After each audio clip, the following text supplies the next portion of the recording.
کن لوگوں کی دعا قبول نہیں ہوتی؟ بعض اوقات ہوتا ہے نا کہ ان میں سے اگر کہا جائے تو دیکھیں روایات تو مختلف ہیں جی سب سے پہلے یہ ہے کہ جس وقت کسی آدمی کو خیر کی ضرورت ہے اچھا کلمہ خیر کہنا اور کلمہ اسلام اور ایمان کہنا جی اور اس وقت اگر آدمی کلمہ خیر اسلام امر بالمعروف نہیں عن المنکر نہیں کرتا تو ایسا آدمی جس وقت اللہ کا عذاب آتا ہے اور اللہ کی آفت آتی ہے تو پھر وہ آدمی جتنی بھی دعا کرتا رہے اس کی دعا قبول نہیں ہے۔ اچھا اسی طرح وہ آدمی جو حرام سے پلنے والا ہے،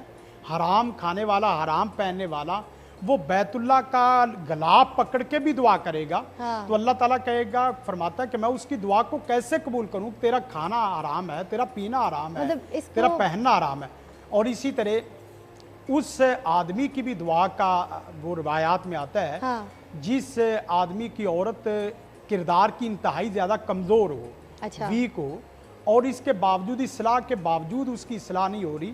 تو پھر اس کے بعد وہ تفریق نہیں کرتا تو اس کی بھی بددعا، اس کی بھی دعا اللہ تعالیٰ قبول نہیں کرتا۔ اس سے پہلے آپ نے مثال دی تھی، میں اس کو تھوڑا سا اس طرح سے جو رزق والی آپ مثال دے رہے تھے، اگر میں اس کو اس طرح سے بولوں آپ مجھے کریکٹ کیجئے گا کہ میں صحیح سمجھی ہوں یا نہیں، اس لیے میں آپ کو بیان کر رہی ہوں بات کہ جیسے اگر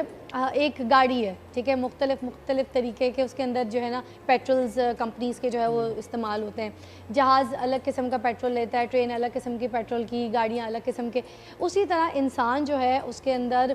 اگر حلال رزق وہ کھا رہا ہے تو وہ ایک پیٹرن ہے، رائٹ، اسی پیٹرول کی طرح، اور اگر وہ حرام رزق کھا رہا ہے تو پھر وہ اس باڈی کے اگینسٹ پیٹرول ہے، تو اس وجہ سے بھی بالکل یہی وہ جب نہیں دعا قبول ہو رہی تو وہ اسی طرح باڈی نہیں صحیح چل رہی انسان کی، چاہے انجن ہو یا انسان ہو۔ Is that right? میں صحیح سمجھی ہوں؟ بالکل، جس زبان پہ حلال کا لقمہ نہیں آنا اس پہ اچھا جملہ کیسے آ سکتا ہے؟ حرام کا لقمہ آئے اور پھر اس کے بعد وہ جسم اسی طرح پلتا رہے، تو سب سے بڑی بات یہ ہے کہ پھر اسی طرح روحانی اور تعلیمی اسباب میں دیکھا جائے غافل دل کی اللہ تعالیٰ دعا کو قبول نہیں کرتا، اچھا، بے توجہی کرنے والا، اور جس کا اللہ پر یقین یہ ہے اس کی بھی اللہ تعالیٰ دعا، تو اس کا مطلب یہاں پر نیت کا عمدہ ہونا بھی ضروری ہے، نیت کا عمدہ ہونا بھی، اور سب سے بڑی چیز ہے دعا میں جو سب سے بنیادی چیز ہے وہ توحید ہے اور شرک سے بیداری۔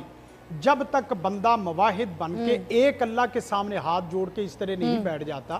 اور باقی جتنے جھوٹے خدا ہیں ان سے بیداری کا، نفرت کا، عداوت کا اظہار نہیں کرتا تو اس آدمی کی دعا وہ قبول نہیں ہوتی، اس سے صرف نعمت مل رہی ہوتی ہے۔ جو اصل دعا کا مغز ہے، جس طرح شیخ نے فرمایا کہ دعا مخ العبادہ، الدعا هو العبادہ، تو وہ اصل چیز نہیں حاصل ہو رہی ہوتی۔ زندگی شعور سے، الحکمہ انٹرنیشنل۔